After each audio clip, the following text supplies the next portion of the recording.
Hello friends, this is Growl. In this video, I'm going to go over this week's affixes in Mythic Plus, along with some tips for adjusting and a heads up on some of the difficult situations coming your way. This week is Fortified, Teeming, Quaking. This is a week I would describe as a bit slow but quite easy. You may not see the highest groups doing cutting edge keys because Teeming forces you to add multiple pulls in every dungeon, slowing down the run. Although it is a bit slower, there are no on-death affixes to worry about for pugs. I still think this is a good week to push score for most people, and pugging and group finder shouldn't be too bad at all. During a week like this, I like to prioritize mostly damage since there aren't any difficult healing affixes to worry about. Quaking is an affix that doesn't slow you down all that much if done correctly. The biggest issue for a healer is going to be when your party is taking heavy incoming damage during a quake. If possible, try to save instant cast heals or externals for dangerous moments that overlap with a quake. As a healer, I generally try and stay further back on average to give my melee more room to spread out. However, I'm still trying to get in melee and do DPS sometimes, especially on single target. I'd recommend grabbing a weak aura for Quaking to help remind you when it's coming. I'll leave the one I use in the description of this video. Teeming is an affix that can be quite annoying. It adds various mobs and packs to dungeons and also increases the amount of count required, so you can't be skipping much. Some packs added to dungeons are difficult and require planning. However, even in the easier dungeons, it still slows you down, especially in areas where you're limited by how much you can pull based off of interrupts of important casts. As a healer, there's not a whole lot you can do to counteract teeming, other than to prioritize damage and be ready for the occasional mob in packs where your team might not be ready to interrupt it or stop it right away. Let's take a brief look at each dungeon and see what you're getting yourself into when you join a high key this week. Since Quaking is not a super big deal, we'll mainly be talking about teeming here. So there's two issues for teeming in a Toldagor. One is that there's a weird RNG element where sometimes packs spawn on this side on top, sometimes they spawn on this side. So you need to have a route that is adjustable, that knows that either doesn't pull any of them or only pulls some of them and changes depending on the route, what pack spawn. The other thing is that this pack here of 3 Sky Screamers, you have to be careful if your team ends up snapping this without being ready. Normally there's only one here and you don't have to worry about the kicks. So this is one where it can cause a wipe if you pull this into anything else and you don't have the kicks ready. Other than that, a Toldagor isn't too bad, given that there's no on-death affixes. You know, you're mainly just snapping all the swords and stuff or going through it in a straight line. The biggest problem is going to be these teeming packs. Both of these honor guard packs, this Colossus stuff is all going to be really nasty. So for talents and essences, I think you could run Prosperity Soul or Cenarian Cultivation. For essences, this is going to be my default setup this week. This is going to be one of your highest damage setups. And if you're looking to add a little bit more healing, you can always swap out Ever Rising Tide for Well of Eternity as well, or Well of Existence. Next, let's look at Freehold. This seems like it'll be a tough week for Freehold. It is not Raoul, so you don't have barrels like the Bad Brews. I believe that's how that works. So this boss is going to be a little bit difficult. It's not tyrannical, so it's not super bad. You'll still be able to get through the first and second bosses without too much work. It'll just slow you down. Teeming and Freehold isn't too bad. There's not very many like super dangerous packs. You just have to keep in mind that you're going to have to pull extra because the amount of count required to finish the dungeon is going to be higher, especially given that the dungeon is so big. So you'll have to find some extra count, whether you pull some stuff in this area. This is the Knuckle Dusters, this brawl thing, so it actually isn't too bad this week because this will make up for some of the extra count if you just use a normal route. For a build, I like running Prosperity Soul in here, just it helps for the burst healing for the first and second bosses especially. And for essences, I would be running my default setup here as well. Next, we'll look at KR. KR can be a real pain on teeming, mainly just because every single teeming mob that gets added is really, really brutal. So in the first pack, there's an extra Witch Doctor in this pack, so you can't pull these two together unless you're very brave. In the blob room, there's a huge purification construct that slows this pack down immensely. And on the bridge, there's a brute here as well. So King's Rest is going to be really, really rough this week. I would say unless it's a pretty low key where you can just go through everything, I think this is an avoid for me. I can't imagine there's going to be very many high King's Rest time this week. As always in King's Rest, I like to focus on single target damage. So I like to, or single target healing rather. So I like to swap out Formless for Preservation just to boost my regrowths a little bit. And for talent builds, I prefer Prosperity Soul, but anything is really fine. Let's look at Shrine. Shrine is another one where there's not really super difficult teaming stuff added, but you just have to pull so much. Almost always in Shrine during the teaming weeks, you're going to have to end up pulling stuff that you don't want to. You're either going to have to fight Wind Speaker or the Rune Carver or the Guardian Elemental if you have a warrior that can spell reflect. You also may end up having to pull like this stuff over here, these enforcers and this ritualist if you don't normally do this. Shrine is another really big dungeon, and so when you have to pull more stuff, you end up having to pull a lot more. It's not necessarily difficult, but again, I don't know if we'll see very many super high shrines time this week. In terms of pugs, be careful in this first area because there's going to be more guys just everywhere. So you have to be careful. Like, I think there's more spiritualists here on these ramps. So be careful with what you pull. If you get an extra spiritualist that doesn't get interrupted, it has a cast that heals all the mobs. So you have to be really careful with there. Generally with pugs, I think it's a good idea to just take this area slow. There's not too much healing to do in Shrine, so I don't think your build matters too much. Sometimes I run Stonebark just for a reduced cooldown on Ironbark, especially if you have a lot of Water Bolt casts that are going off. For Essences, I'll just run my default setup for max damage. It especially helps on the last boss. Next we'll look at Siege. Siege is...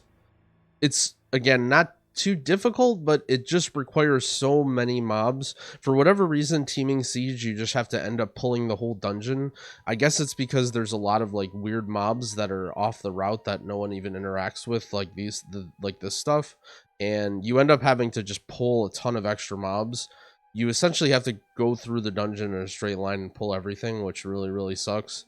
It can be okay if you had, let's say, raging or bolstering and you could pull all of Monkey Town, but you may find yourself having to kill stuff in Monkey Town even if you like clear everything up to this point. This can be it's not necessarily a difficult dungeon, it's just slow, so mistakes will cost you more on average. There's not too much that you have to heal in Siege, especially when there's no on-death affixes or anything, so I would just be running my default Essence setup, and for talents you can run whatever. Prosperity Soul is really good for the last boss if you're worried about that. Cenarian Ward Cultivation is a little better for tank damage if your tanks get owned by the Marauders or whatever. Next we'll look at Temple. There's a couple weird quirks in Temple for teaming. Normally Temple wouldn't be too bad this week, but there's a few. So first of all, there's a brute in this pack in the bottom of the stairs that you normally pull that can be really tough. There's also an extra 2 Shrouded Fangs that patrol here and patrol here. There's a weird quirk with these hatchlings that they spawn with, in that the hatchlings can get decoupled from the fangs, and then if you kill the fang without killing the hatchling, the hatchling disappears and you lose the count.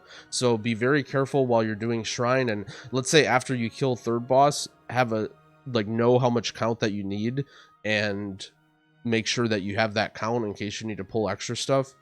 The other thing that's bad is this 5 Dervish pack. This pack is just absolutely ridiculous. I have no idea how this has been left in the game for so long. This pack is like basically unkillable in high keys. The only way I can see a high temple being done is you using the hunter strategy to solo this, but there are very few hunters that can pull it off consistently. I would recommend if you were in a pug, I would probably Bloodlust this pack just because it's so dangerous, and then just deal with Galvest without Bloodlust. For talents and essences, we're mainly focused on AoE healing in Temple, so I like running Cenarian Ward Cultivation Spring Blossoms. And for essences, if you feel like you need extra healing, you would want to swap out your major Usually I like to run Formless Major. That allows me to bring Well Minor because I don't need the corruption resistance, and it lets me take Memory of Lucid Dreams from my mage or from my warrior if he's using it as well for the bosses or parts where I need help, and then otherwise I can just Steel Beam. If you don't have that option, sometimes I just like to run World Vein here. It's okay. It's like kind of a worse version of Ever-Rising Tide, but it doesn't cost you mana. And since a lot of the tougher parts of this dungeon can be the bosses or the mana-intensive parts, I like having World Vein over ERT here. Next, we will look at Motherlode. Motherlode on Teeming isn't too bad. There's some extra mobs scattered in the beginning, but it's actually not too bad. The most difficult parts are just that you have to pull more mobs. I would say Motherlode this week isn't too bad, especially because you don't have to worry about bolstering or sanguine or anything on the peacekeepers in the first area. If you just take this place safe, I think this is a reasonable week to get a decent key timed in a pug especially. There's not too much you have to worry about as a healer. This first area is really dangerous. These thugs, the jockeys, everything in here has really high burst damage to party members. So in the beginning area, you have to make sure everyone stays topped and they don't get one shot by any of these guys. But once you get out of this area and you get the first boss down, not only do you get this checkpoint here, but the rest of the trash is like fairly straightforward and nothing too difficult to worry about. So for a build here, I think Cenarian Ward Cultivation or Prop Soul are both fine. I'm about indifferent here. For essences, I would be running my default setup here with Crucible Major, Formless Conflict, and ERT Miners. Next, let's look at Underrot. There's precisely one hard part of Underrot, and it's these two packs right here are insanely powerful on Teeming. They're also wider, so it's harder to just run by here without a rogue. In Teeming Underrot, you have the choice. You either have to try and kill one of these packs, which is, they give a lot of count. This pack gives 8% count, so you'll either have to end up trying to pull one of these packs, or you have to pull like a bunch of stuff in the route that you don't otherwise normally want to. In a pug, it might not be too bad if you are doing, let's say, this obelisk over here because you don't want to do the blob with the last boss, then bring this one over here. It's not too bad, but just keep in mind that you're going to need to find some extra count if you don't pull one of these. This can be a really dangerous pack to pull in pugs, but it can be done. This pack is probably impossible unless you're doing it very low key. Otherwise, the tough area is just going to be normal Underrot, the Kragmaw's room. Most of the stuff added here isn't too bad, so you can just pull this room as normal, and you don't have to worry about sanguine or bolstering or anything like that. So for essences in here, I'm usually just running my default setup. I think having the extra damage is nice. And for talents, I'm running my normal setup as well. Prosperity Soul. Sometimes I'll run Stonebark. It's good for being able to use Ironbark on somebody for every tantrum on the second boss. So if you have a squishy teammate that you're worried about dying there, you can think about that, since you don't need Spring Blossoms too much in here. Next, we'll look at Toldagor. Teeming actually isn't too bad for Toldagor. Most of the count that you get in here is from the beach pole, and there's stuff added outside, so you sort of make up for it already. Then the other hard part is this room, the Jess Howless room up here, but there's not too much added here in Teeming. There's like an arsonist here. There's like an arsonist here. I think there's one extra sea speaker here. So this stuff isn't too bad, and it's pretty easy to do on Teeming. I would say Teeming and Toldagor isn't too bad. On top of that, you have all the count that you get outside with cannons. So Toldagor, I don't think is too bad of a week for it at all, as long as you're able to execute. I would mainly be worrying about the last boss, but even then, it's, you know, you shouldn't have that big of a problem on last boss, given that there's no tough affixes and it's not tyrannical. For essences, I'm just running my normal setup. If you're really worried about boss mana, you can do, again, Formless or World Vein in here, but I usually don't run that unless it's a tyrannical week. For essences, I think, or for talents rather, I usually run Prosperity Soul. I think you'll probably find Spring Blossoms more useful on the first and last boss, though. Next, we'll look at Waycrest. Waycrest isn't too bad on teaming. There's a couple really tough packs. So this pack on the left of Sisters is really nasty. It has a Marked Sister in it and extra toads, so you have to avoid this when possible, although it is kind of a lot of count. This pack has witches in here, and there's a witch, I think, that spawns in this hallway, so this pull can be really nasty on Fortified. And at the entrance of both of the Raw hallways, there's 3 peasants and a bunch of maggots. You have to be really careful when you're walking into this area, and you should take these pulls separately just because they can be so nasty. Otherwise, it's going to be your normal run-of-the-mill Waycrest. And Waycrest, especially on Fortified, I found that having extra healing is really helpful. You end up doing a lot of healing in this dungeon on Fortified just because there's so much trash damage. For this reason, I like to run Ever-Rising Tide in my major slot, and then you can fill the minor slot with Well. You could also consider World Vein Major as well if you're a little bit worried about your mana management or the bosses, for similar reasons that you'd run World Vein and Tempo. For talents, I usually would prefer Cenarian Ward, Cultivation, Spring Blossoms in here just to help with the AoE healing, but if you're more comfortable, sometimes you can run Prosperity Soul. And Junkyard, I don't think really almost anything difficult gets added in Junkyard. The thing about Junkyard is every pack just dies very fast, so you like barely recognize what's going on. Like, let's look at what gets added. Yeah, there's just like random mobs scattered about, just like random slime elementals you just have to be sort of careful about. But other than that, there's not really too much worry. Just be careful in Trog's area with all the grunters. If you pull too many, it can be dangerous. But yeah, it's Junkyard, it's easy. Junkyard, I like to run actually this essence setup as well. Sometimes I'll run Preservation instead of Formless. I think they're like pretty close to about in the same value when you run Ever-Rising Tide Major. In Junkyard, sometimes I'll run Mass Root. I like it for the last boss, and it can be good for like slowing down the grunters too. There's not really a whole lot to use Typhoon for. You can use Prosperity Soul or Cenarian Ward. Doesn't matter too much. And lastly, we'll look at Workshop. Workshop is probably one of the better dungeons this week. Not that Workshop is a great dungeon, but it doesn't get affected too much by teaming.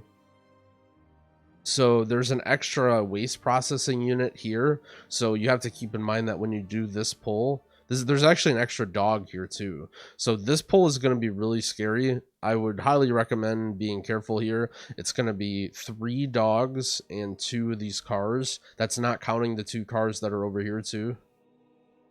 Maybe there's always 2 cars here. Whatever. You guys will figure it out. Either way, this pull is going to be harder. The only thing that changes on teaming in Workshop is you need to add a robot on the last area. So this robot right here patrols up and down. If you just do the normal Workshop route, you won't have enough count going into the last boss. So you need to pull this one of these robots with this pack, which isn't too bad because you have these defenders, which will give you shields. I'm mainly worried about the last boss for Workshop. So sometimes I'll swap out Preservation Minor, and I'm usually running Crucible Major though, just for damage, and we'll get our ERT back in there too. For talents, I don't really think there's much use for Typhoon or Mass Root. If you're doing some weird stuff with the blobs in Cujo's room, you can run Mass Root, but otherwise, usually just having Typhoon is fine.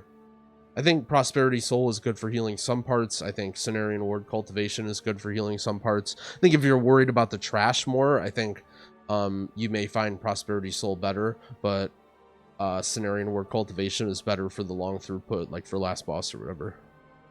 Anyway, thanks for watching. If you enjoy my content, I'd appreciate it if you like the video and subscribe to my channel. I'm putting out tons of stuff right now for BFA and now Shadowlands beta, and I'm really excited to start making guides for M+ and Raid for Shadowlands when it drops as well. Happy keying.